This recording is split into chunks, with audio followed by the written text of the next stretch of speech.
Selamat malam, saudara yang dikasihi Tuhan. Bagaimana kabar Anda malam ini? Semua bisa kita lewati. Sebelum Anda tidur malam hari ini, kita akan mendengarkan renungan malam dari Pendeta Dr. Erastus Sabdono dengan tema Keturunan Allah. Malam ini Anda bersama saya, Yohana Ibrahim. Saudara, selama bertahun-tahun, para teolog Kristen menentang keras kalau ada usaha untuk mencoba menyejajarkan Allah dengan manusia. Memang benar, Allah tidak bisa disejajarkan dengan apapun dan siapapun. Apalagi disejajarkan dengan ciptaannya seperti manusia. Tetapi sikap tersebut jangan sampai menjadi ekstrim sehingga gagal menempatkan manusia pada proporsinya. Manusia ditempatkan sekedar sebagai makhluk ciptaan yang tidak memiliki unsur keilahian sama sekali. Seakan-akan sama dengan ciptaan Allah yang lain. Unsur keilahian artinya unsur-unsur yang ada pada Allah sebagai master plan-nya.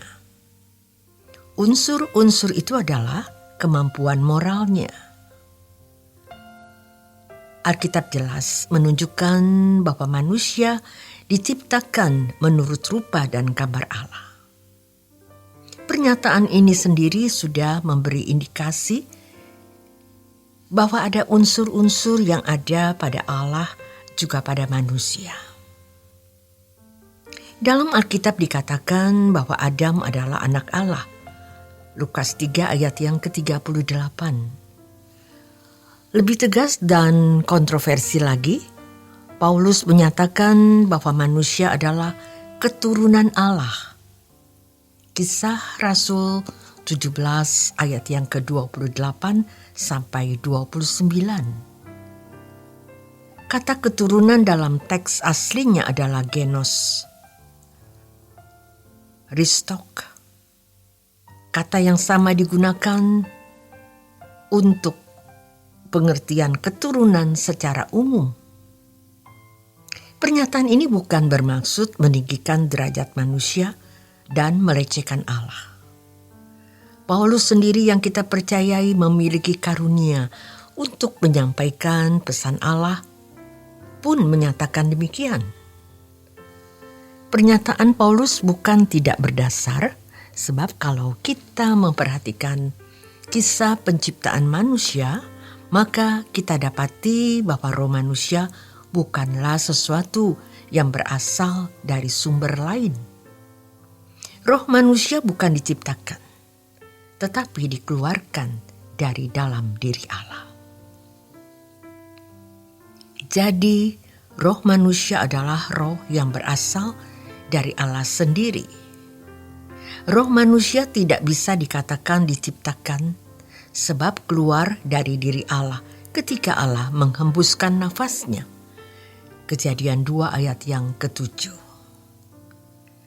Tentu saja ketika Allah menghembuskan sesuatu, tidak perlu menarik nafas terlebih dahulu.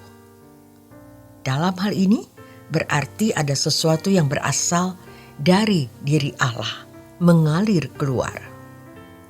Itulah sebabnya dikatakan dalam Yakobus 4 ayat yang ke-5 bahwa roh yang ditempatkan Allah di dalam diri kita diinggininya dengan cemburu. Ia menghendaki roh manusia, sebab roh itu miliknya. Dalam Ibrani 12 ayat yang ke-9 dikatakan bahwa Allah adalah Bapa segala roh. Artinya semua roh yang ada berasal dari Dia, termasuk roh manusia berasal dari Allah Bapa. Itulah sebabnya dengan tegas Alkitab menyatakan bahwa orang percaya adalah manusia Allah. Maksudnya manusia Allah di sini bukan berarti manusia sejajar dengan Allah atau bisa menjadi Allah. Tetapi manusia bisa memiliki karakter atau moral seperti Allah yang adalah Bapanya. Dengan demikian bisa dimengerti kalau Allah Bapa rela memberikan putra tunggalnya. Hal tersebut jelas menunjukkan seakan-akan nilai jiwa manusia seharga dengan nilai putra tunggalnya. Nilai putra tunggalnya tak terhingga, sebab dia adalah anak tunggalnya. Dalam hal ini seakan-akan demi menyelamatkan manusia, Allah Bapa memberikan dirinya sendiri. Sehingga betapa mahal harga keselamatan yang Tuhan berikan tersebut. Itulah sebabnya kita tidak boleh menyia-nyiakan keselamatan yang begitu besar. Ibrani 2 ayat yang ketiga.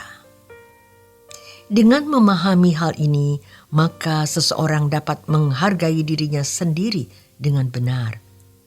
Sebab menyadari betapa mulia dirinya itu. Dan itulah sebabnya kita tidak boleh membuat diri merasa berharga karena faktor lain atau kedudukan atau pangkat, gelar, penampilan, kekayaan, popularitas, dan lain sebagainya. Kita berharga sebab memang kita bernilai tinggi sebagai keturunan Allah sendiri. Banyak orang menghargai diri secara salah yang berakibat justru menyia-nyiakan hidupnya. Pada umumnya manusia menghargai diri dengan membuat dirinya dihormati orang lain. Kalau seseorang sudah tidak menghargai dirinya secara benar dan mengalihkan penghargaan kepada hal-hal lain, maka ia tidak pernah mengenal keselamatan yang Tuhan berikan.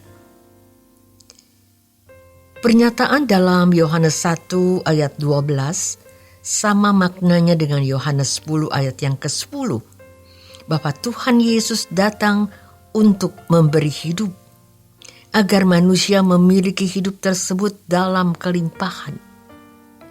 Hidup dalam teks ini adalah zoe, yang lebih menunjuk hidup yang berkualitas, bukan bios, yang menunjuk kehidupan makhluk pada umumnya. Sedangkan kata berkelimpahan dari teks aslinya adalah perisos, yang artinya sangat tinggi dalam kualitas. Hidup yang berkelimpahan menunjuk pada kualitas moral yang tinggi. Moral ini menyangkut hubungan dengan Tuhan, dengan sesama, dan cara memandang dunia ini. Hidup yang berkelimpahan bukan berarti berlimpah materi, tetapi memiliki suatu kualitas hidup yang berkenan kepada Allah Bapa. Di dalamnya termasuk menikmati damai sejahtera walaupun tidak ditopang oleh materi. Tuhan Yesus datang memberikan hidup. Artinya ia hendak mengembalikan manusia pada rancangan semula, memiliki kualitas hidup yang berstandar sebagai anak-anak Allah. Hal ini tidak bisa terjadi dengan sendirinya atau secara otomatis.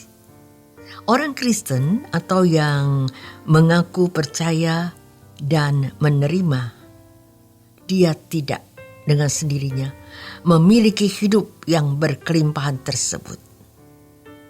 Oleh sebab itu, orang percaya harus mau mengikut Tuhan Yesus. Artinya, mau belajar mengerti apa yang diajarkan dan bersungguh-sungguh mengikuti gaya hidupnya. Ia datang memberi hidup. Sama artinya ia datang mengajarkan hidupnya. Sebenarnya peta hidup manusia sudah jelas. Bahwa di ujung perjalanan ini adalah kematian.